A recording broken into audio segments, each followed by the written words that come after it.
हाँ जी। हम अपने नए सीरीज़ में प्लानिंग देखने वाले हैं, किस तरीके से हमें अगर कोई क्लाइंट आ रहा है हमारे पास अपना प्लॉट एरिया लेके, तो उसके ऊपर किस तरीके से प्लानिंग करनी है। तो प्लानिंग करने के लिए सबसे पहले हमें पहला स्टेप क्या करना पड़ता है, क्लाइंट से उनके एरिया की रिक्विजिट पूछनी पड़ती है कि कितना एरिया है।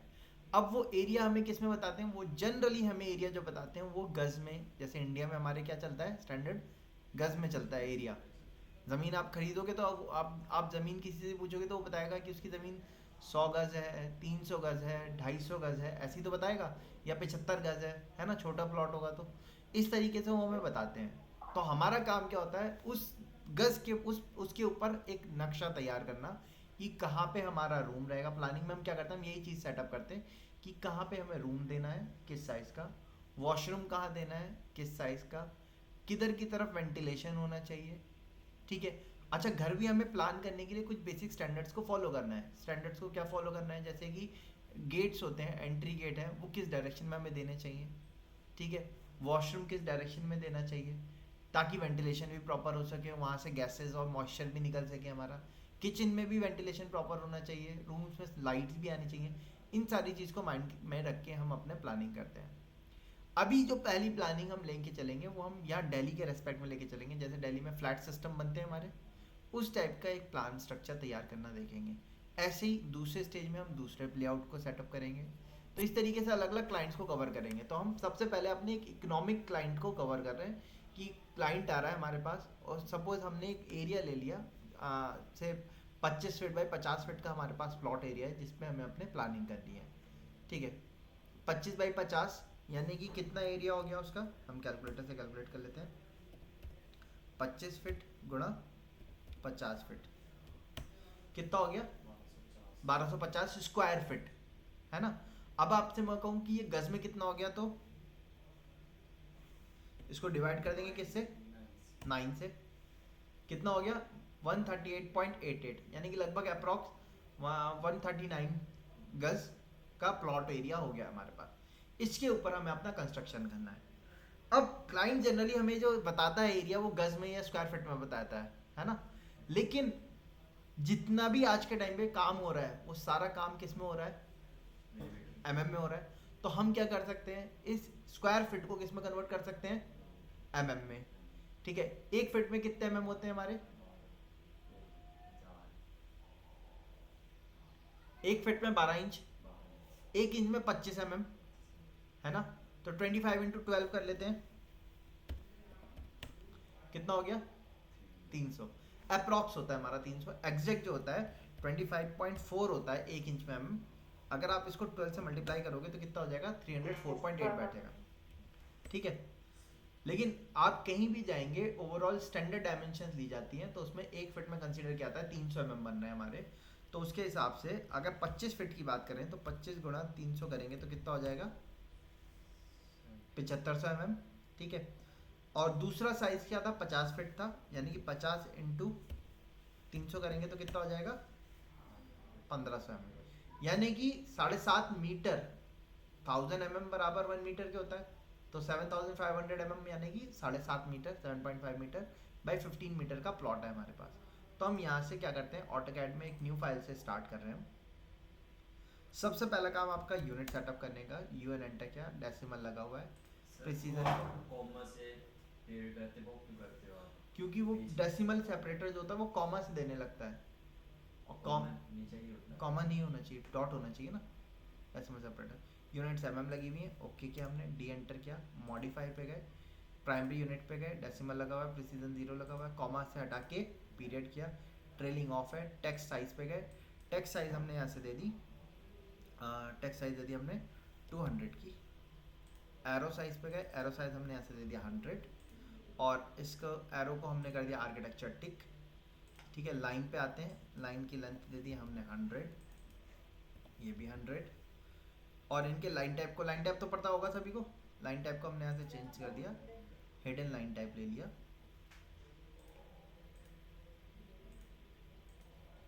इसको भी, जो ये hidden line base line spacing को भी हमने यहाँ से 300 कर दिया। वैसे हिडन लाइन है इनका वो कमांड क्या है, शॉर्ट की L T, line type, line का। LT एंटर करके लोड पे जाके आप लोड कर सकते हो।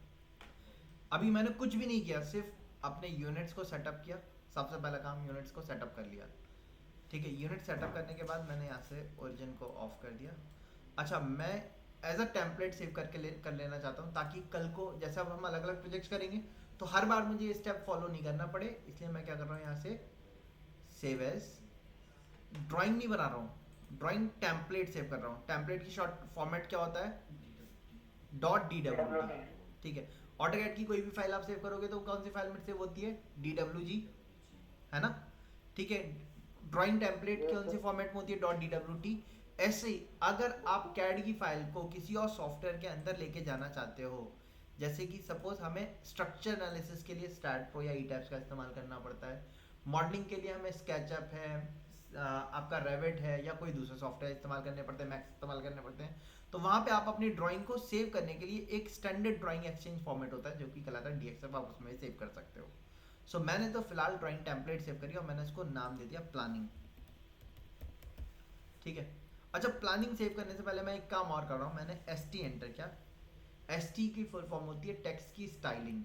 जैसे कि आप देखो, मैं जब भी कोई टेक्स्ट लिखता हूँ, T एंटर किया, मैंने फर्स्ट कॉर्नर दिया, सेकंड कॉर्नर दिया, हम जैसे ही टेक्स्ट लिखेंगे टेक्स्ट को बेसिक स्टैंडर्ड आ जाते हैं। जैसे यहाँ से साइज आ रहा है, कितना आ रहा है, 2.5। फॉन्ट क्या आ रहा है, एरियल आ रहा है। आप इन चीज़ों को स्टैंडर्ड सेटअप कर सकते हो। कैसे, आपको ST एंटर करना है, टेक्स्ट स्टाइल पे गए, फॉन्ट आपको जो चाहिए आप वो यहाँ से सेलेक्ट कर सकते हो। जैसे मैंने कहा टाइम्स न्यू रोमन चाहिए, मैंने टाइम्स न्यू रोमन कर दिया। टेक्स्ट की हाइट भी आप यहाँ से दे सकते हो, मैंने हाइट यहाँ से कर दी 200 सपोज, कर दिया। सेट करंट, यस, क्लोज, ठीक है।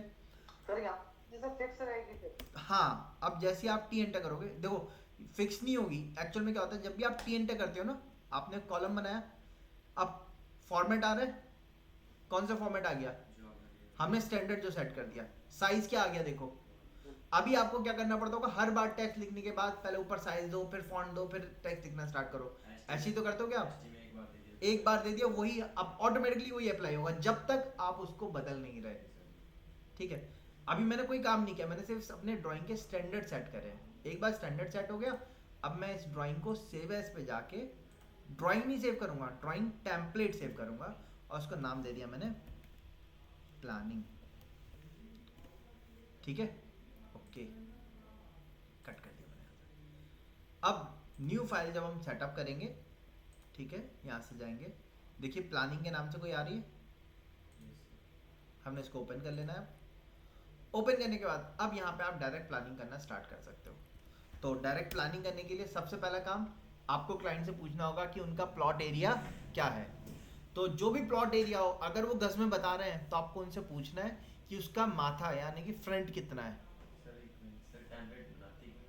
टेम्पलेट इसलिए बनाते हैं ताकि अब एक बार प्लानिंग कर दी हमने, अपनी फाइल सेव कर दी, अब जिंदगी भर उसी उसी उसी के ऊपर काम करेंगे हम, हर रोज नई फाइल पे काम करना है हमें।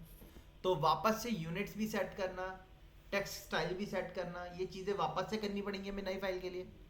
वो काम ना करना पड़े इसलिए हम लोग क्या करते हैं, टेम्पलेट बना के सेव करके रख देते हैं। आप अपनी कॉपी पे काम करते हो, ठीक है। कॉपी पे आप क्या करते हो, मान लो सपोज मैं आपसे कह रहा हूँ कि आपको चारों तरफ बॉर्डर बनाना है हर पेज पे। मैनुअल ड्राफ्टिंग करी है यहाँ पे, ड्राफ्टिंग करी थी, तो ड्राफ्टिंग में हम चारों तरफ में क्या करते थे, टाइटल बॉक्स बनाते थे। सेम रहता है या अलग अलग रहता है, बेसिक चीजें सेम रहती हैं। अब हर शीट पे जब वो काम करना है, हर शीट पे करना है ना वो काम, उस काम को रिपीट करना है हर नई शीट के लिए। तो ऐसा करने के लिए हम क्या करते हैं, हम एक बार अपनी प्रॉपर्टीज को सेटअप करके as a drawing template save कर देते हैं। अब कल को कोई भी काम होगा, हम वाली टेम्पलेट उठा के अपने जो भी काम करना होगा वो डायरेक्ट स्टार्ट कर देंगे। करेक्ट, हमें डायरेक्ट काम करना स्टार्ट कर सकते हैं। आप देखो जैसे मैंने अभी फाइल ओपन करी, मैंने कुछ नहीं सेट करा, यूनिट्स भी सेट नहीं करी, डायमेंशंस कुछ नहीं सेट करा, सीधे क्या किया, काम करना स्टार्ट कर दिया। क्यों, क्योंकि वो पहले से प्रीसेट करके रखा हुआ है हमने। अगर टेम्पलेट बना के रखी है तो आप भी ऐसे ही काम स्टार्ट कर सकते हो, नहीं बना रखी है तो आपको बार बार वही काम रिपीट करना पड़ेगा, ठीक है। अच्छा, सो हम यहाँ पे चलते हैं। मैंने क्या किया, यहाँ पे रेक्टेंगल कमांड लिया, REC एंटर किया। साइज जैसे मैंने आपको बताया, हम लोग एक प्लॉट एरिया कंसीडर कर रहे हैं, 1250 स्क्वायर फीट का एरिया है हमारा, और एरिया का साइज हमें जो दे रखा है वो दे रखा है 25 फीट फ्रंट है और 50 फीट की डेप्थ हमें दे रखी है, ठीक है। तो अब बट हम जो काम करते हैं हम सारा किस में कर रहे हैं अब ज़्यादातर सारा काम एमएम में हो रहा है। पहले जैसे कुछ जगह अभी भी लोकल जो आपके कॉन्ट्रैक्टर्स वगैरह हैं या आर्किटेक्ट्स हैं वो अभी भी इंच फिट में ही काम करते हैं। ऐसे नहीं कि इंच फिट में कहीं काम नहीं होता इंडिया में। आपके कोई भी आप कॉन्ट्रैक्टर को लो मटेरियल सप्लायर को लो, वो सारे वैल्यूज ज़्यादातर स्क्वायर फिट में या फिट में ही बताते हैं। जैसे कि आप पत्थर लगवाओगे तो वो फिट में बताएगा, वुड वाले को पकड़ोगे तो वो भी आपको सारी डायमेंशंस फिट में बताएंगे, ठीक है। आपको पता दोनों में होनी चाहिए, लेकिन आप अगर काम कर रहे हो तो आप कोशिश करो काम किस में करो, एमएम में, क्योंकि वर्ल्ड वाइड एक्सेप्टेबल यूनिट जो है वो एमएम है, ठीक। और एमएम स्मॉलर यूनिट भी है तो ज़्यादा एक्यूरेसी और प्रिसाइज भी रहती है, ठीक है। तो हमने यहाँ से क्या किया, अपना प्लॉट बनाया, पहले रेक्टेंगल कमांड लिया, डी एंटर किया और साइज दिया इसका 7500 mm बाई 1500 mm, 15,000 mm, ठीक है, सॉरी 15,000 mm। अब मैं इसकी डायमेंशन भी चेक कर लेता हूँ। अब देखिए डायमेंशन आ रही है प्रॉपर। एक काम रह गया था, सेंटर करना। अब देखिए 15,000 ही आ गई, 75,000।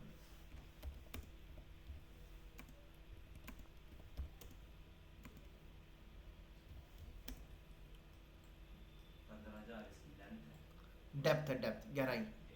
फ्रंट जो है माथा वो 7500 mm का है, यानी कि जो रोड पे जो एरिया खुल रहा है वो कितना है, 7.5 मीटर का, ठीक है। और अगर फिट में, अगर मैं आपसे कहूँ कि इसको फिट में भी बताओ तो इस डायमेंशन को मैं चाहता हूँ फिट में भी बताए। मैं चाहता हूँ डायमेंशन अपने आप फिट में भी रिप्रेजेंट हो जाए। डी एंटर करेंगे। अगर आपको दोनों यूनिट्स में रिप्रेजेंट करना है, दोनों यूनिट्स में रिप्रेजेंट करना है, सारे करना है या सिर्फ चुनिंदा चीजों को करना है? अगर सिर्फ चुनिंदा चीजों को करना है, अगर सिर्फ कुछ चुनिंदा चीजों को करना है तो आप यहाँ से क्या कर सकते हो, न्यू बना सकते हो। न्यू बनाने के बाद आपने इसमें क्या दिया, डुअल डायमेंशन बनानी है हमें। डुअल डायमेंशन के लिए आपको क्या करना है, ऐसे अल्टरनेट यूनिट पे जाना है, डिस्प्ले अल्टरनेट यूनिट ऑन कर देना है। अच्छा, लेकिन सिर्फ ऑन करने से काम नहीं चलेगा, आपको क्या करना होगा, यहाँ इसको हटा के क्या करना है, हमने इंजीनियरिंग किया, प्रिसीजन बताया कितना चाहिए पॉइंट के बाद 2 यूनिट का। यहाँ पे आपको ये पैरामीटर जरूर देना है। ये पैरामीटर कैसे आएगा, आपको ये चेक करना होगा कि 1 mm में कितने इंचेस बनते हैं, उसके हिसाब से ये पैरामीटर वैल्यू निकलती है। तो उसके लिए आप क्या कर सकते हो, कैलकुलेटर ले सकते हो। हमें पता था 1 इंच में 25.4 mm होते हैं और हमने स्टैंडर्ड लिया था मैनुअल और फैक्टर 25 mm का। तो आपको क्या करना होगा, 1 mm में कितने इंच होते हैं, तो उसके लिए 1 डिवाइडेड बाई 25 कर दिया, आप कितना आया 0.04। तो आपने यहाँ से स्केल फैक्टर जो देना था इसको हमने 0.04 दे दिया, ट्रेलिंग बंद किया। अब ये बाद में देनी है या पहले देनी है तो वो भी आप यहाँ पे बता सकते हो। इतना करने के बाद प्राइमरी यूनिट्स में मैंने हमें दोनों डायमेंशन एक साथ दिखेगी। हाँ, दोनों यूनिट एक साथ दिखेंगी। अब प्राइमरी यूनिट और सेकेंडरी यूनिट को अलग अलग करने के लिए प्राइमरी यूनिट जो है हमारी, मैं उसमें यहाँ पे क्या कर रहा हूँ, सफिक्स में ऐड कर देता हूँ mm ऐड कर दिया। तो उससे क्या होगा, अब क्योंकि मैंने न्यू बनाई है तो मुझे अलग से डायमेंशन दिखानी पड़ेगी। जैसे मैंने DLI से दोबारा डायमेंशन दिखाई, अब देखिए आप ये दिखा रहा है, या फिर ब्रैकेट के अंदर दिखा दिया 50 फीट,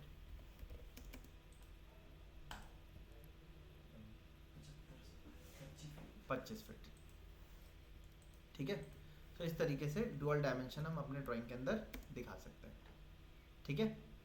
मैंने अपने पुराने वाले को स्टैंडर्ड कर दिया, इसको मैं डिलीट कर देता हूँ। तो मैंने एक तरीका बताया कि किस तरीके से आप डुअल डायमेंशन दिखा सकते हो। अच्छा, ये जो एरिया हुआ, ये एरिया हमारा क्या हुआ, प्लॉट एरिया हुआ। प्लॉट एरिया यानी कि जिस साइज की ज़मीन, जो ज़मीन का एरिया है वो हमारा प्लॉट एरिया हुआ, जिसको आपने खरीदा, परचेज किया। अब कई बार कंस्ट्रक्शन पूरे प्लॉट के ऊपर किया जाता है, कई बार कुछ एरिया छोड़ के, सेटबैक एरिया छोड़ के, जनरली तो हम ऐसे ही करते हैं, कुछ आगे पीछे से साइड से कुछ एरिया छोड़ते हैं जिसको हम सेटबैक एरिया कहते हैं, उसके बाद कंस्ट्रक्शन स्टार्ट करते हैं। अकॉर्डिंग टू गवर्नमेंट के नॉर्म्स को अगर हम फॉलो करते हैं तो उसके लिए हमें सेटबैक छोड़ना जरूरी है।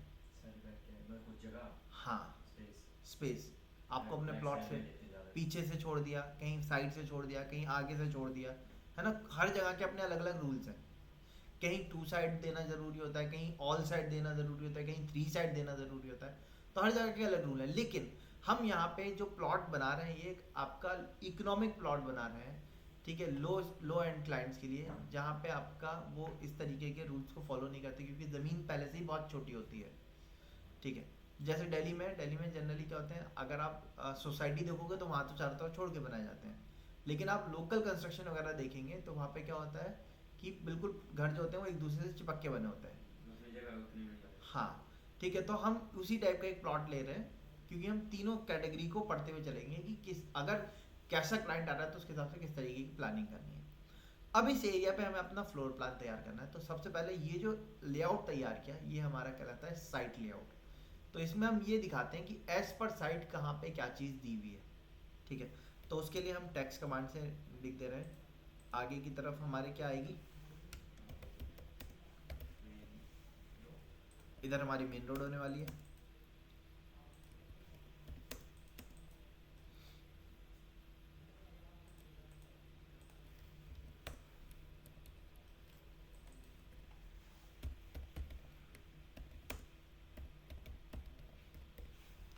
ये क्या होने वाली है हमारी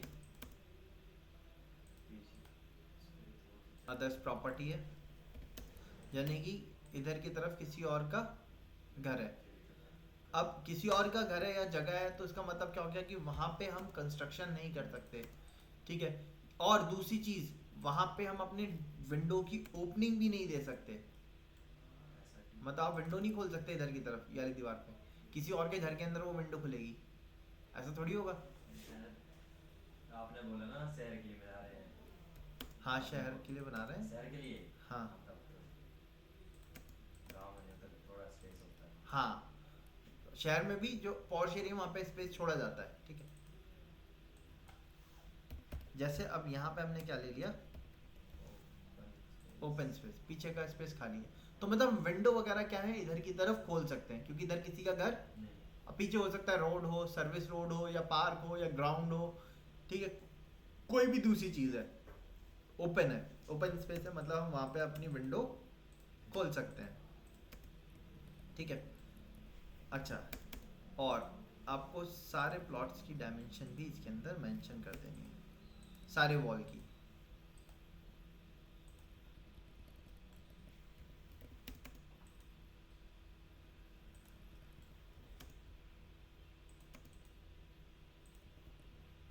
ठीक है, मेंशन कर दी। इस एरिया को आप हैच कर देंगे।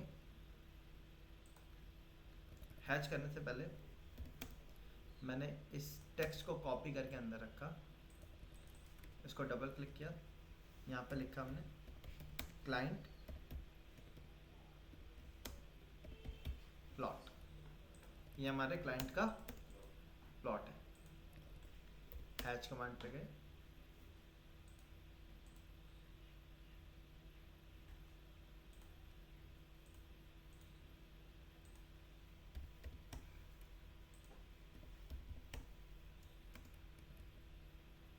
ठीक है, ये हमारा हो गया। ये हमारा जो हमने लेआउट तैयार किया ये एज पर साइट तैयार हुआ है हमारा। तो हमने इसको कॉपी करके नीचे लिखा, मैंने इसको नाम दे दिया साइट लेआउट।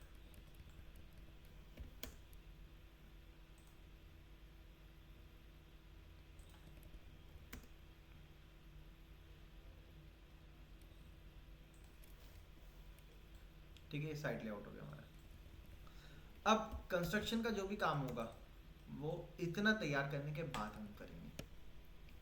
इसको तैयार करने के लिए हमने क्या किया, इसको कॉपी करके साइड में रखा। अब आपको काम करने से पहले क्लाइंट से पूछना ही पड़ेगा वो क्या क्या चीज़ बनवाना चाह रहा है। जैसे कि अभी ऑप्शंस अलग अलग हो सकते हैं। क्लाइंट ने सपोज हमसे कहा कि भाई उसको एक घर बनवाना है, इसमें अलग अलग फ्लोर पर अलग अलग स्टोरी बनानी है, जैसे फ्लैट्स होते हैं हमारे। स्टोरी बनानी है। स्टोरी मतलब अलग अलग level, ground floor, first floor, second floor, third floor, इनको स्टोरीज कहते हैं, ठीक है।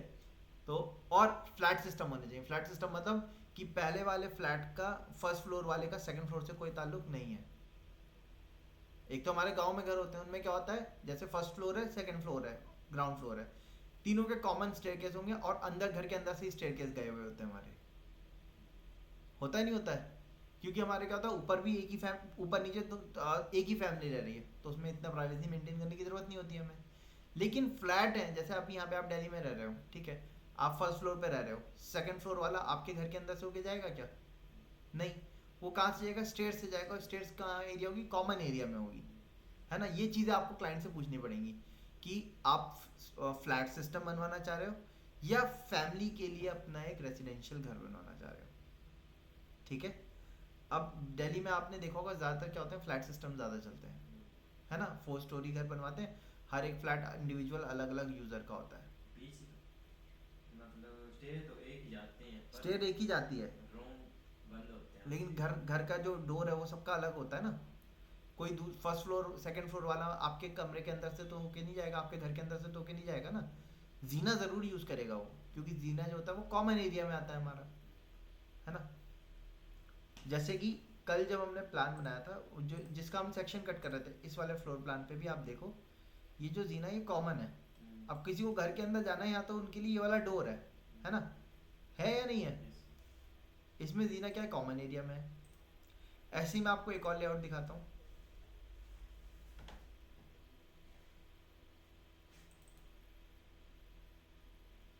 अब ये वाला देखिए आप, इसमें जीना कहाँ से है?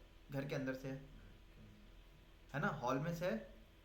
ये तो प्राइवेट अपना, हाँ, ये है ना, ये सिंगल पर्सन के फैमिली के हिसाब से है ना। ठीक है।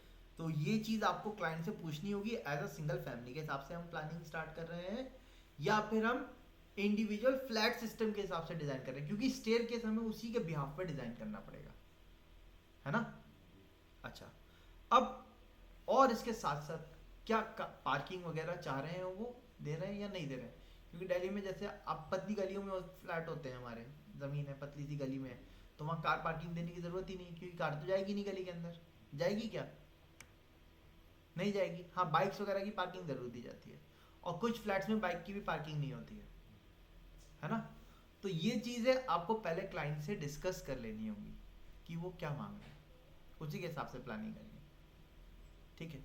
अगर पार्किंग मांग रहे हैं, ज़्यादातर दिल्ली में स्टैंडर्ड में क्या किया जा रहा है, ग्राउंड में हम पार्किंग दे रहे हैं और फिर फर्स्ट फ्लोर से हम अपना फ्लैट सिस्टम स्टार्ट कर रहे हैं। तो यहाँ पे भी हम वही चीज़ को प्रेफर करेंगे, क्योंकि पार्किंग एरिया दे रहे हैं। बट नीचे क्या करेंगे, नीचे हम कंसीडर कर रहे हैं कि नीचे एक गार्ड के लिए एक 1 BHK सेटअप डालेंगे। आगे की तरफ पार्किंग वगैरह हो जाएगी, और उसके साथ जो केयर टेकर रहने वाला है या गार्ड रहने वाला है, उनके लिए 1 रूम का सेटअप डाल देंगे। तो हम जो ग्राउंड फ्लोर का प्लान है उसको उसके हिसाब से प्लानिंग अभी नहीं करेंगे, हम क्या करेंगे, फर्स्ट फ्लोर के हिसाब से प्लानिंग को स्टार्ट करेंगे। अब फर्स्ट फ्लोर के हिसाब से प्लानिंग स्टार्ट करने के लिए मैंने इसको कॉपी करके इधर रखा। ये मेरा ग्राउंड की पार्किंग के लिए रखने वाले हैं हम, तो ग्राउंड पार्किंग एरिया को हम कहते हैं स्टिल्ट।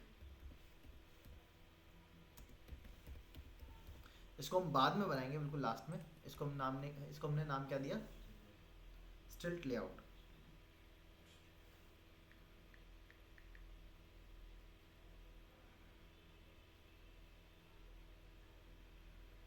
ठीक है, स्टिल्ट लेआउट या स्टिल्ट पार्किंग भी कह सकते हो आप। इसी को कॉपी करके मैंने साइड में रखा। अब यहाँ पे हम अपने इसको देंगे फर्स्ट फ्लोर लेआउट। इस पे हम अपनी प्लानिंग स्टार्ट करेंगे। अब फर्स्ट फ्लोर पे जाने के लिए ग्राउंड से क्या देना चाहिए हमें, जीना होगा। चारों तरफ हमारे क्या होगी, एक बाउंड्री वॉल आएगी। बाउंड्री वॉल जो आउटर वाली रहती है वो कितने mm की देते हैं हम, 9 इंचेस की, 230 mm की हमने दे दी। अब अंदर की जितनी भी वॉल होंगी सारी हमारी कैसी होने वाली है, 100 mm की पार्टीशन वॉल होंगी। आउटर में सिर्फ ज़्यादा देते हैं, इनर में हम पार्टीशन वॉल डालते हैं, ठीक है, 100 mm की। तो हमने पहले चारों तरफ बाउंड्री वॉल दे दी। अच्छा, अब जब भी हम प्लानिंग कर रहे हैं, हम किस तरीके से प्लानिंग करते हैं, हम कुछ चीज़ें आगे की तरफ से प्लान करना स्टार्ट करते हैं, कुछ चीज़ें पीछे की तरफ से प्लान करना स्टार्ट करते हैं, और बीच में आके उनको कंपाइल करते हैं, ठीक है। इस तरीके का सेटअप हम लेके चलते हैं जनरली। अब इसमें हम क्या देने वाले हैं, हमें इसमें एक प्रॉपर हमारा 138 गज है, हम एक प्रॉपर 2 BHK सेटअप बनाने वाले हैं। 2 BHK का मतलब क्या हो गया, यानी कि इसमें क्या होंगे हमारे 2 BHK, उसमें एक में दो लोग, 2 बेडरूम होंगे, एक किचन हॉल है ना, वॉशरूम। अब पहले टाइम पे हमारे क्या होता था, एक वॉशरूम डालते थे हम, बट आज के टाइम पे हम लोग क्या करते हैं, डबल वॉशरूम सेटअप लेके चलते हैं। डबल वॉशरूम सेटअप का मतलब कि एक तो रूम के साथ अटैचमेंट में रहता है वॉशरूम हमारा, और एक वॉशरूम हमारा कॉमन वॉशरूम में चला जाता है। इस तरीके का सेटअप लेके चलते हैं हम लोग, ठीक है। सो हमें भी जो प्लान करना है, हमें इसी हिसाब से प्लान करना है। दिल्ली में जैसे बन रहे हैं 2 BHK सेटअप, एक को कॉमन, एक को अटैच कर देंगे, उस रूम को हम कह देंगे वो हमारा मास्टर बेडरूम हो गया, और एक रूम में अटैच ना करके एक को हम क्या करेंगे, वॉशरूम को कॉमन डाल देंगे, यानी कि लिविंग रूम के साथ डाल देंगे, ताकि कोई गेस्ट वगैरह आ रहे हैं तो वो उस वॉशरूम में जा सके। इस तरीके से प्लान करना है। बट इन सब प्लानिंग करने से पहले हमें क्या करना होगा, अपना जीने को प्लान करना होगा। स्टेयरकेस प्लान करने के लिए आपको कुछ बेसिक पैरामीटर पता होने चाहिए स्टेयरकेस के। पहली चीज जो आपको स्टेयरकेस प्लान करने के लिए पता होनी चाहिए वो ये कि एक फ्लोर से दूसरे फ्लोर की कितनी हाइट आप कंसीडर कर रहे हैं, फ्लोर टू फ्लोर हाइट, ठीक है। ये हमारी floor to floor height standard Delhi में तो हमारी कितनी रहती है, 3 मीटर रहती है हमारी, सॉरी 3000 mm, यानी कि 3 मीटर। तो स्लैब वगैरह जो होता है वो इसके नीचे पड़ता है। क्योंकि स्लैब नीचे पड़ रहा है तो अब यहाँ पे जो क्लियरेंस मिलेगी हमें वो 3000 mm से कम की मिलेगी, क्योंकि इसका स्लैब आएगा। स्लैब कितने का आएगा, 150 mm का स्टैंडर्ड हमारा स्लैब होता है, तो इसमें से 150 घट जाएगा, कितना बचेगा,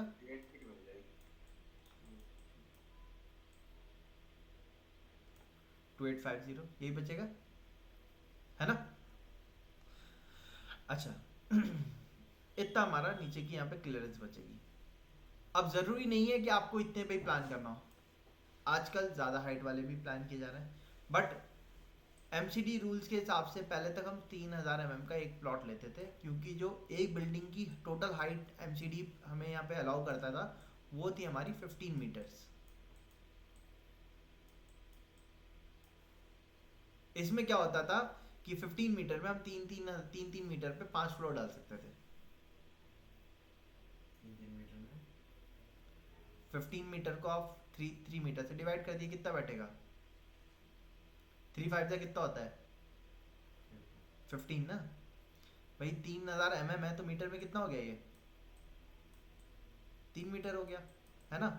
टोटल बिल्डिंग की हाइट एमसीडी ने कितनी अप्रूव की हुई थी पहले, 15 मीटर। तो अगर आप इसको डिवाइड करेंगे, ज्यादा फ्लोर देने हैं, अगर मैं आपसे कह रहा हूँ कि मुझे बिल्डिंग की जो टोटल हाइट है वो कितनी मेंटेन करनी है, 15 मीटर। अब आपको मैं चाहता हूँ कि ज़्यादा से ज़्यादा फ्लैट डाल सकूँ, मैं फ्लोर ज़्यादा से ज़्यादा डेवलप कर सकूँ, क्योंकि जितने ज़्यादा फ्लोर होंगे उतने ज़्यादा मैं उसको बेच पाऊँगा, मेरा प्रॉफिट उतना ज़्यादा होगा, है ना। तो प्रॉफिट ज़्यादा करने के लिए हमें फ्लोर सीलिंग की हाइट क्या करनी पड़ेगी, थोड़ी सी कम करनी पड़ती है, पड़ेगी नहीं पड़ेगी। अब 3 मीटर से कम हम नहीं देते, स्टैंडर्ड है 3 मीटर से कम नहीं देंगे। क्यों नहीं देते हैं, क्योंकि स्लैब पड़ने के बाद जो क्लियर हाइट बची वो कितनी बची, 1850। 1850 में यहाँ पे बीम का ड्रॉप भी आएगा, जैसे हमने सेक्शन वगैरह में देखा था, कम से कम 150 mm का ड्रॉप आता है इसमें से, तो ये कितनी बचती है, 27 mm। अब 27 mm पे जब छत आती है तो इसके नीचे आप फैन देते हो, है ना।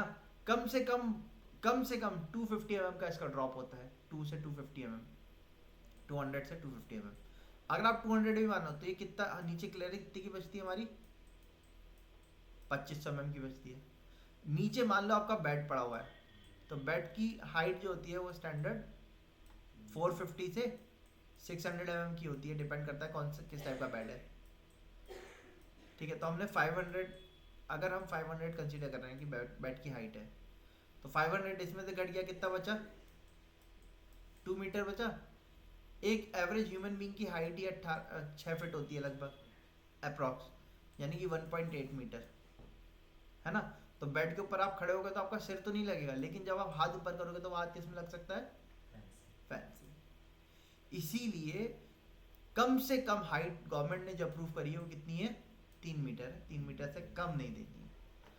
तो 3 मीटर पे अगर हम इसको डिवाइड करेंगे तो कितने फ्लोर्स डाल सकते हैं हम? 1 2 3 4 और 5, 5 फ्लोर डाल सकते हैं, क्योंकि 5 3 15 होता है। जिसमें ग्राउंड वाला क्या कर देते हैं हम? पार्किंग के लिए कर देते हैं, क्योंकि पार्किंग है तो पार्किंग में तो ज़्यादा हाइट चाहिए नहीं, क्योंकि पार्किंग में तो फैन लगे नहीं होंगे। तो पार्किंग की जनरली हाइट हम कितनी रखते हैं?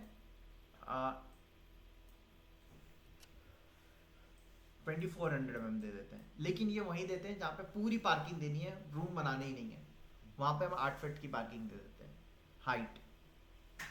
ठीक है, अब 8 फीट ये इसमें भी चला जाता है, क्योंकि जो ज़मीन होती है हमारा ग्राउंड रोड होती है, हम उससे भी बिल्कुल घर मिला के नहीं बनाते हैं। क्या करते हैं, थोड़ा सा हाइट पे बनाते हैं, ताकि जो आपके टैंक्स वगैरह हैं, पानी के ड्रेनेज प्रॉपर हो सके। कल को रोड बढ़ जाए तो पता चला ऐसा ना हो कि घर नीचे चला जाए, रोड ऊपर हो जाए। तो इसलिए हम वहाँ से भी कम से कम 1 से 1.5 फीट ऊपर बढ़ाते ही हैं। ठीक है, तो 450 हमारी वैसी हाइट होती है रोड से, क्योंकि जो MCD है वो रोड से ही नापती है आपके घर के टॉप की हाइट। तो जितनी भी हाइट आप लोगे उसमें आप इतना और ऐड कर दिएगा।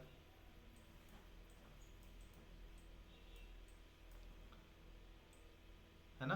तो अब देखो उतनी बैठ रही है लगभग। तो रोड से भले ही 3000 mm पे हम रखें, लेकिन पार्किंग की हाइट थोड़ी सी हम कम कर देते हैं। ठीक है, ताकि क्लियरेंस थोड़ी सी कम मिलेगी हमें, लेकिन वहाँ पे पंखे तो लगाने नहीं है, तो एज पर 9 हमारा काम चल सकता है। लेकिन ये कब चलेगा? जब ग्राउंड पे सिर्फ क्या दे रहे हैं हम? पार्किंग दे रहे हैं।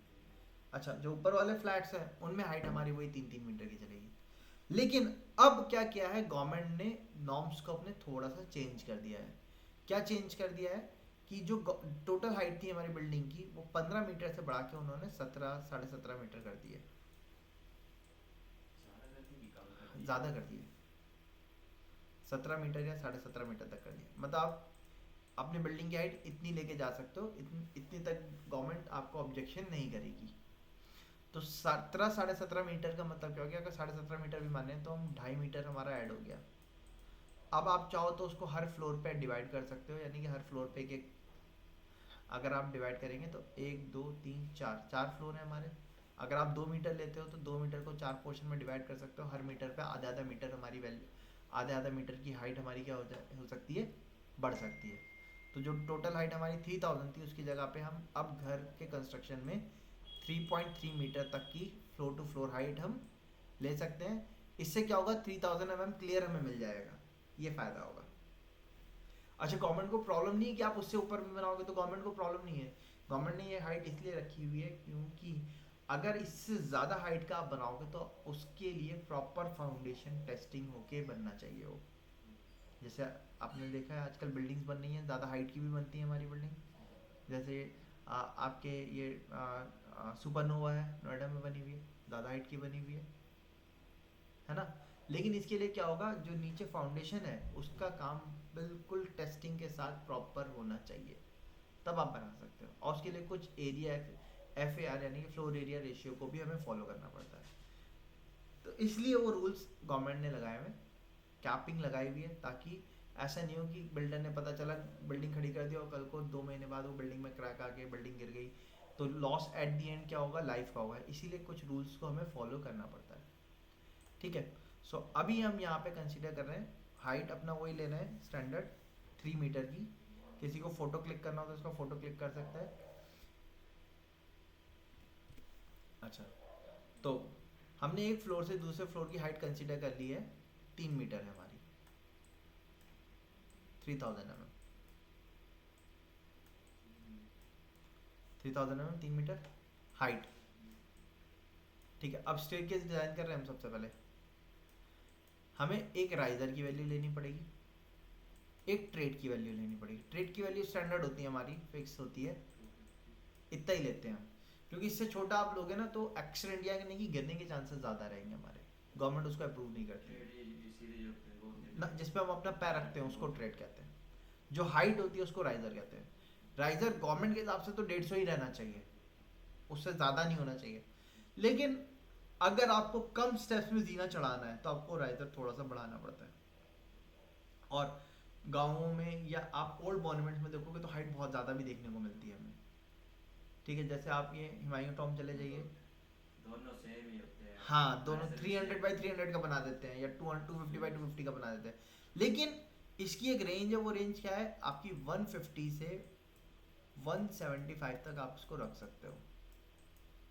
ठीक है, हम 150 के हिसाब से अभी कैलकुलेट करेंगे क्योंकि यही स्टैंडर्ड फॉलो किया जाता है। बट 160 160 165 170 तक आप रख सकते हो, उसमें इशू नहीं रहता है इतना। ठीक है, तो हम 150 के हिसाब से कैलकुलेट कर रहे हैं। 150 के हिसाब से अब आपको ये कैलकुलेट करना होगा कि कितने स्टेप्स लगेंगे हमारे। तो टोटल हाइट थी 3000, है ना। 3000 डिवाइड कर दिए, राइजर कितने का था 150 का, कितने स्टेप हो गए हमारे 20। 20 स्टेप का मतलब यहाँ पे 20 स्टेप जो आएंगे हमारे, उसमें क्या होगा 19 स्टेप तो बीच बीच में आएंगे और आखिरी स्टेप हमारा किस में आएगा, उसमें बोर्ड में बीम हाँ बीम में। स्लैब में जाएगा हमारा, स्लैब में आएगा हमारा। तो यानी कि ये कितने स्टेप हो गए हमारे 19 प्लस 1, इतने स्टेप हुए हमारे 19 प्लस 1। टैप तो जो टैप स्लैब जो होगा वो स्लैब में जाएगा। हाँ आखिरी स्लैब स्लैब में जाएगा ऊपर वाले। अब 19 स्टेप में भी किस टाइप का स्टेयरकेस दे रहे हैं। अगर हम सिंगल फ्लाइट स्टेयरकेस दे रहे हैं, सिंगल फ्लाइट मतलब एक तरफ से चलना चालू हो रहे हैं और बिल्कुल एंड पे जा रहे हैं, तो वो सिंगल फ्लाइट हमारा क्या होता है बहुत ज़्यादा स्पैन ले लेगा, लेंथ। इसको मिनिमाइज करने के लिए हम लोग क्या करते हैं जनरली बिल्डिंग में डॉग लेग टाइप स्टेयरकेस को प्रेफर करते हैं। डॉग लेग में क्या करते हैं हम स्टेयरकेस को दो पार्ट में तोड़ देते हैं, ऐसी तो बनाते हैं। अब क्योंकि दो पार्ट में तोड़ रहे हैं स्टेयरकेस को, तो हमारे एक लैंडिंग प्लेटफॉर्म भी आएगा उसमें डॉग लेग में। तो हमें टोटल 19 स्टेप चाहिए थे, एक स्टेप तो ऊपर हो गया, 19 में से भी एक घटा दिए, कितना बचे 18। 18 का मतलब 9 स्टेप एक तरफ और 9 स्टेप दूसरी तरफ आएंगे हमारे। सो हमने क्या किया यहाँ पे, अभी पॉलीलाइन था इसको एक्सप्लोड किया, सबसे पहले स्टेयरकेस डिजाइन किया। अब स्टेयरकेस की जो विड्थ होती है वो कितनी होनी चाहिए हमारी 1000 mm होनी चाहिए मिनिमम। तो हमने यहाँ से 1000 mm का ऑफसेट कर दिया, ओ एंटर 1000 mm ऑफसेट कर दिया हमने। ठीक है, डॉग लेग है तो दो बार ऑफसेट करना होगा, बट दोनों स्टेप के बीच में हमने यहाँ से 300 mm का गैप भी दे दिया। कितना 30 300 300 एक फिट का, आप 150 भी रख सकते हो अगर स्पेस कम है तो। वापस से 1000 mm का हमने फिर से गैप दे दिया सेकंड वाले स्टेप के लिए, ऐसा कर दिया हमने।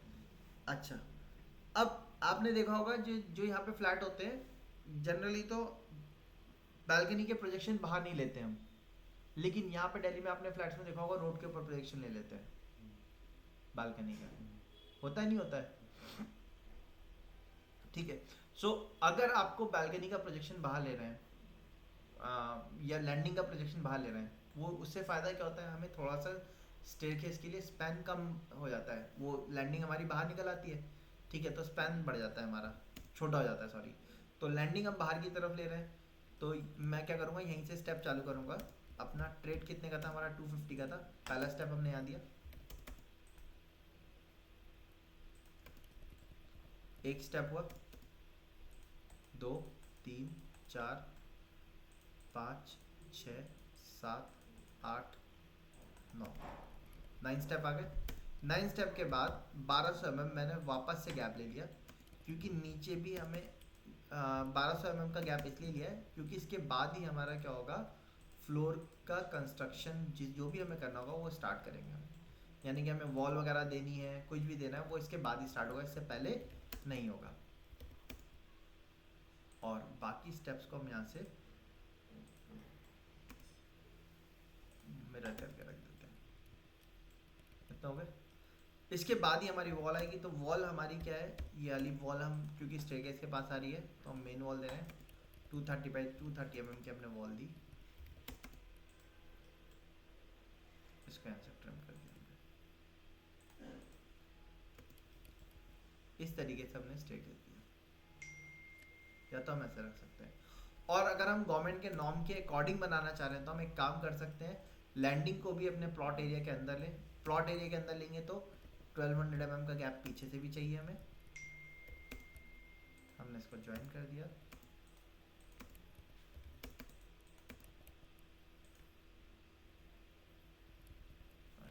कितना का गैप आ गया,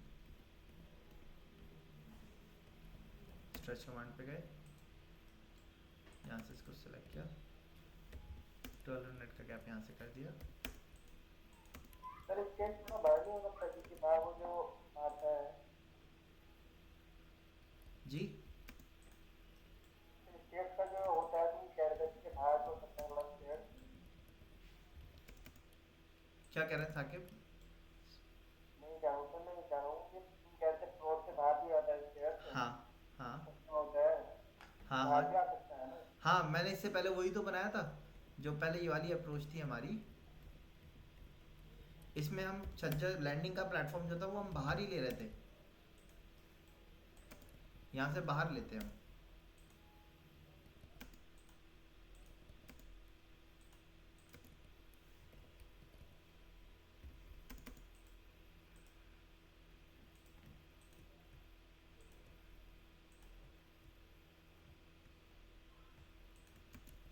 स्टैंडर्ड साइज है इसका 1200 है सर। जी 1200 स्टैंडर्ड साइज हज़ार है। हज़ार मिनिमम होना चाहिए।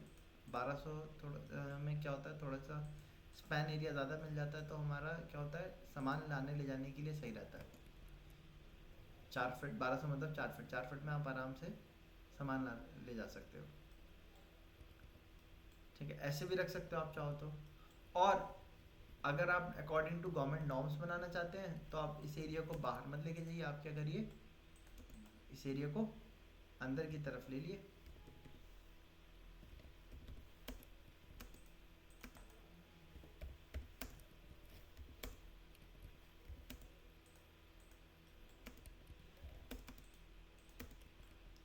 इसके अंदर ले लिए।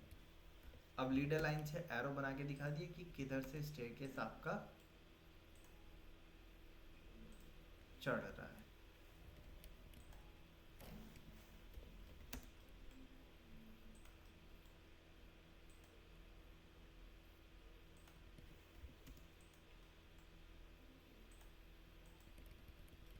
ठीक है, यहाँ से चढ़ना स्टार्ट हो रहे हैं हम, इधर आके ऊपर चढ़ रहे हैं। तो जो ऊपर के स्टेप्स होते हैं उनको हम कैसे दिखाते हैं, डॉटेड में कन्वर्ट कर दिया हमने इनको। सर एक डॉटेड की डायमेंशन कैसे ये करते हैं, जैसे नहीं दिख रहे हो तो? आपने एल टी एस एंटर करना है, लाइन टाइप स्केल। जैसे अभी देखो मैंने 1 कर दिया, अभी दिख रहे हैं क्या? नहीं। एल टी एस एंटर करना है, लाइन टाइप स्केल पे गए, मैंने 10 लिख के एंटर किया, क्या अभी दिखे? ठीक है, तो एल टी एस एंटर करके लाइन टाइप स्केल देख के आप दे सकते हो।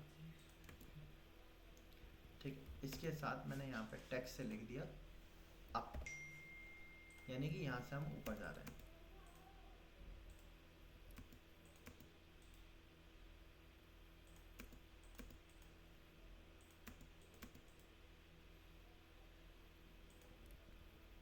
ठीक है, अच्छा इतना करने के बाद अब प्लानिंग क्या करनी है भाई। एक एक बेडरूम हमारा यहाँ निकलेगा, दूसरा बेडरूम हमें कहाँ देना होगा, पीछे की तरफ देंगे हम। बीच में क्या होगा, हमारा हॉल का जो सेटअप है वो बीच में आएगा हमारा, इसी तरीके से रखेंगे हम।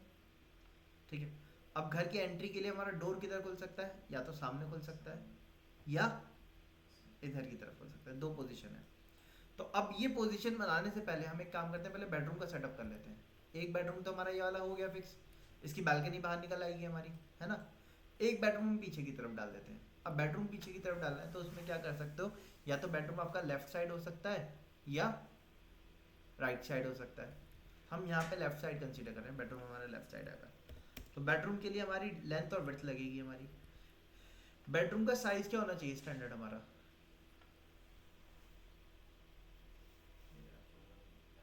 मास्टर बेडरूम में सर 10 या 12 फिट होता है मास्टर बेडरूम 10 या 12 फिट का कितने का? 10 या 12 फिट का हाँ 10 या 12 फीट की लेंथ, 12x12 भी हो सकता है, 10x10 भी हो सकता है। 10x10 छोटा होता है हमारा, दिल्ली में तो वही चलते हैं हमारे। ठीक है, 12x10 का हो सकता है, 15x10 का, 15x12 का, इस तरीके से हो सकता है हमारा। तो यानी कि 3000 mm बाई 3000 mm का 10x10 फीट का हो गया हमारा। अभी यहाँ पे अंदर जो स्पेस बच रहा है हमारा, ये कितना आ रहा है, 7000 आ रहा मास्टर तो 10 से ऊपर होता है ना है जी। मास्टर तो 10 से ऊपर होता है ना सर हाँ जी, मास्टर 10 से ऊपर होता है, बिल्कुल। ठीक है, अभी यहाँ पे साइज हमारा आ रहा है 7000 mm। ठीक है, सो हम क्या कर रहे हैं, यहाँ से हमने साइज लिया 36 mm इधर, 36 mm इधर, और वॉल ले ली 100 mm की, इधर भी और इधर भी। अब आप चाहो तो इसमें 3 BHK का सेटअप भी डाल सकते हैं, ठीक है। हम 3 BHK करेंगे नहीं, हम एक बड़ा 2 BHK का सेटअप देके चल रहे हैं, उसी के हिसाब से प्लानिंग करेंगे। आपको 3 BHK सेटअप डाल के दिखाना है। इधर जो स्पेस बच रहा है ये कितना बच रहा है आप देखो, 33-40 बच रहा है, और इधर 3600 बच रहा है। अब एक एरिया हम बेडरूम में बनाएंगे और एक एरिया को हम किचन में सेटअप करेंगे। तो किचन के लिए ज़्यादा विड्थ होने की ज़रूरत है या बेडरूम को ज़्यादा चौड़ा होना चाहिए, किसको बड़ा होना चाहिए? किचन किचन बड़ा होना बेडरूम चाहिए को मतलब लेंथ साइज में। साइज में हाँ, बेडरूम बेडरूम ज़्यादा बड़ा होना चाहिए। लेंथ तो इसमें मिल ही जाएगी हमें, 36 mm दोनों की मिल ही रही है, यानी कि 12 फीट अच्छी खासी है। इसकी विड्थ ज़्यादा मिल रही है हमें थोड़ी, 33-40 है ना। तो हमने क्या किया, इसको थोड़ा सा और स्ट्रेच करके इधर कर लिया, 340 इधर किया पहले। अब ये 3000 का बचा है ना, इसको 200 mm हमने और कर दिया। तो ये जो बेडरूम आया हमारा, तरफ भी तो ले सकते हैं, हाँ स्टेयर के पास भी ले सकते हैं, अलग अलग ऑप्शन हो वहाँ सकते ज़्यादा हैं, बेटर रहेगा। अलग अलग ऑप्शन हो सकते हैं। पीछे भी हमारी क्या है, ओपनिंग है देखो आप, अच्छा है ना। opening है। तो वेंटिलेशन किचन का पीछे से भी हो सकता है हमारा। मगर सर कॉर्नर में जा रही है ना किचन तभी हम। हाँ, ऑप्शन है, आप एक ऑप्शन वैसे भी बना सकते हो। अभी हम एक ऑप्शन तैयार कर रहे हैं, इसी तरीके से आप मल्टीपल ऑप्शन बना सकते हो, फिर उन ऑप्शन पे हम डिस्कस कर सकते हैं कि किस में क्या चीज़ ज़्यादा बेहतर थी प्लानिंग में, ठीक है। अभी 2 BHK बनाना है तो 2 BHK के हिसाब से प्लानिंग कर रहे हैं। इसी प्लॉट के ऊपर आप 3 BHK भी बना सकते हो, थोड़ा बहुत एडजस्टमेंट करना पड़ेगा। जैसे पीछे 2 छोटे से रूम निकाल सकते हैं हम, है ना। किचन को स्टेयरकेस के पास अटैच कर सकते हैं, वॉशरूम कहीं बीच में डाल के शाफ्ट दे सकते हैं, वो भी सेटअप हो सकता है हमारा, ठीक है। वो भी हम करेंगे बाद में। तो अभी हमने ये किया सेटअप लिया, अब इसके साथ एक अटैच वॉशरूम भी देना होगा हमें। तो वॉशरूम देने के लिए पहले हमने वॉल में से इसको ट्रिम कर लिया,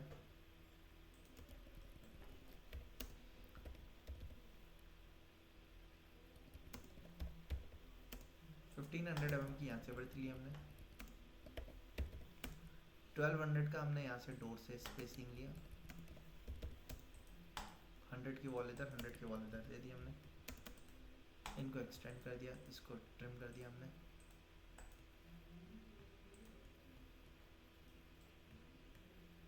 इन दोनों को एक्सटेंड किया, इन दोनों को ट्रिम कर दिया।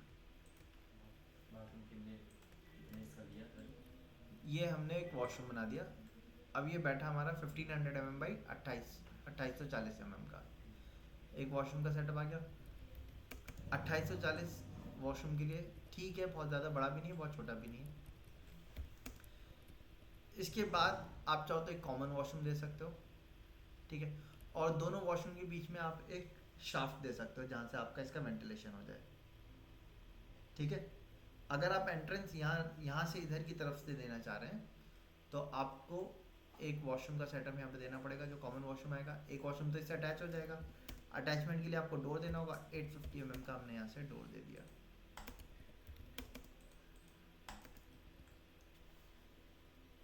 ठीक है। बेडरूम से अटैच है ये। हाँ, जैसे बेडरूम के लिए पर्सनल अटैच हो गया हमारे बेडरूम के साथ ही।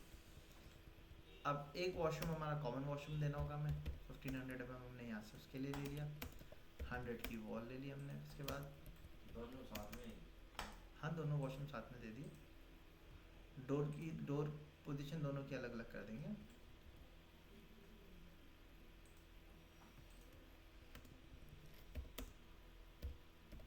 डोर कितने के दिए सर? 4 फीट? 4 फीट का क्यों, वॉशरूम का डोर है, वॉशरूम का डोर 2.5 फीट का होता है हमारा। 750 देना चाहिए हमें, बट हम फ्रेम के साथ ले रहे हैं तो 850 mm का हमने ले लिया। अब अगर आप डोर की एंट्री इधर से कर रहे हो तो आपको वॉशरूम सेटअप इस तरीके से देना पड़ेगा, ठीक है। और अगर आप डोर की एंट्री इधर से करना चाह रहे हैं, इस वाले एरिया से स्पैन से, तो आप इस एरिया को बढ़ा सकते हो। उस केस में आप क्या कर सकते हो, पहले एक शाफ्ट दे दीजिए, इसको स्पैन को बढ़ा लो आप, 1000 mm ने बढ़ा लिया, 2000 mm बेटर हमारे लिए काफ़ी है।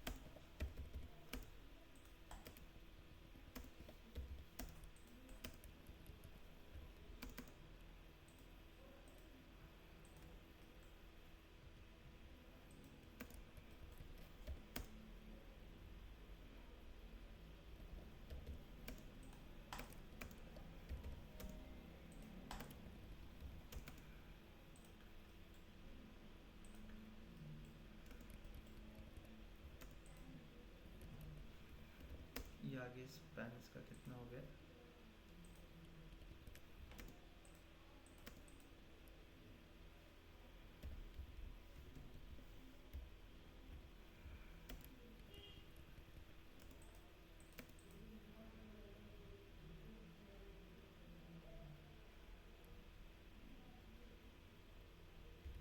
बीच में की दे दी जरा एक वेंटिलेशन, हम्म बीच में की दे दी वेंटिलेशन।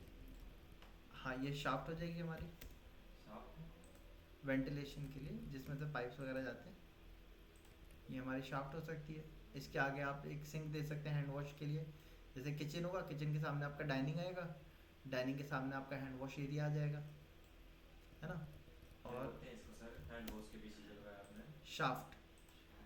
अभी तो ये सर शाफ्ट ऊपर से तो खुलेगी ना? हाँ, शाफ्ट ऊपर से खुलेगी, सब फ्लैट की कॉमन शाफ्ट रहेगी। ऊपर से खुलेगी तो सर उस शाफ्ट के नीचे ही तो हम वो भी दे सकते हैं। क्या? अच्छा सिंक। सिंक आगे दे दिया ना ये। कैसे स्पेस बच जाएगा अपना? यहाँ सिंक आ जाएगा हमारा। इसके ऊपर एक और स्टोरी बनानी है। हाँ, मतलब अलग अलग स्टोरीज बनेंगी ना, जैसे कि फर्स्ट हाँ, फ्लोर आया, जी हाँ। इसके बाद सेकंड फ्लोर आएगा, फिर थर्ड फ्लोर आएगा, फिर फोर्थ फ्लोर आएगा हमारा, है ना। अभी यहाँ पे जो स्पेस बच रहा है आपके पास, इसके बाद कितना बच रहा है? 2010, लगभग आपका 6.5 फीट 7 फीट के आसपास, 6.25 फीट बच रहा है स्पेस हमारा। अब आप चाहो तो स्पेस को कम कर सकते हो, अंदर वाले स्पेस को बढ़ा सकते हो। वॉशरूम का एरिया थोड़ा सा आपका बढ़ जाएगा। उसमें फिर क्या होगा, आपका डोर आप इतना दे दो कि डोर खुलने के बाद आप अपने इधर चले जाओ। तो 1200 mm का गैप डोर के लिए रख दिए, और उसके बाद 450 का गैप आप कोई शो पीस वगैरह रखेंगे उसके लिए रख लिए। या जैसे शू रैक वगैरह होती है ना हमारी, डोर के सामने रखी होती है हमारी, तो यहाँ पे शू रैक वगैरह आ सकती है आपकी। रूम भी तो दे सकते हैं ना? जी, स्टोर रूम में बांध कर स्टोर रूम में दे सकते हैं ना? स्टोर रूम आज के मॉडर्न फ्लैट्स में स्टोर रूम वैसे नहीं दिए जाते हैं, आपने देखा होगा। फ्लैट्स वगैरह में स्टोर रूम्स का पोजीशन बहुत कम रहती है, अप्रोच बहुत कम देते हैं। हाँ, आगे हमने एक ये दे दिया, इसमें क्या करते हैं, एंट्रेंस पे जैसे कई लोग बुद्धा रख देते हैं, या एक्वेरियम रख दिया, या मिरर लगा दिया, या शू रैक कर दिया एंट्रेंस लॉबी को ब्यूटीफाई करने के लिए। कई लोग यहाँ पे पूजा रूम का सेटअप भी कर लेते हैं, लेकिन वॉशरूम में तो वॉशरूम के साथ पूजा रूम नहीं आएगा, इसलिए पूजा रूम नहीं देंगे हम। हाँ, शू रैक वगैरह दे देते हैं ऊपर, उसके क्या कर देते हैं, मिरर वगैरह दे देते हैं, या कोई डेस्क टाइप का कर देते हैं सामान वामान रखने के लिए, उस तरीके से रख सकते हैं हम। डोर फिर हम अपना इस घर के 2 एंट्री हो सकती है, एक डोर हम वाला दे देंगे इधर से, और एक जो आपके इधर वाले बेडरूम में खुलेगा, गेस्ट रूम में। ठीक है, इस तरीके से ले सकते हैं। तो यहाँ पे हमारा हम पार्टीशन वॉल का दे देते हैं।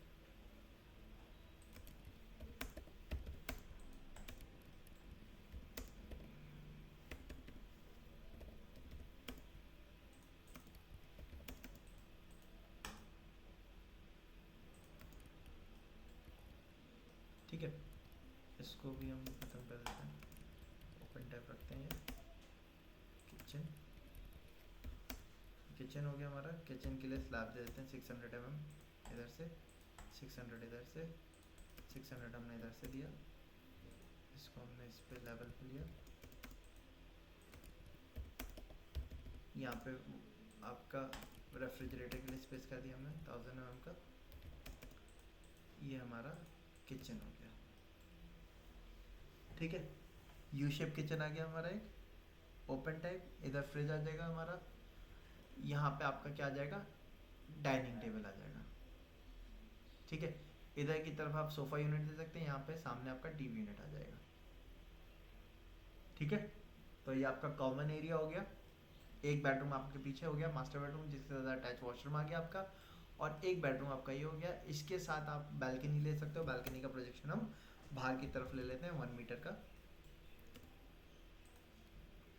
तो 1 मीटर लेने के लिए पहले हमने इसको एक्सप्लोर कर दिया, 1 मीटर का प्रोजेक्शन ले लिया हमने। बालकनी का प्रोजेक्शन यहीं तक रहेगा हमारा। अब इसकी जो वॉल है, वो वॉल हम पार्टीशन वॉल बनाएंगे, क्योंकि सिर्फ क्या होगा, इसमें एक विंडो या डोर लगा होगा हमारा। तो 130 हमने इसको आगे ले लिया, बीच में एक स्लाइडिंग डोर दे देते हैं हम बालकनी में जाने के लिए। तो यहाँ से हमने 1200 mm दोनों तरफ ऑफसेट कर दिया। अब ये साइज जो बचा है कितना बचा है, 1055 बच रहा है। तो हमने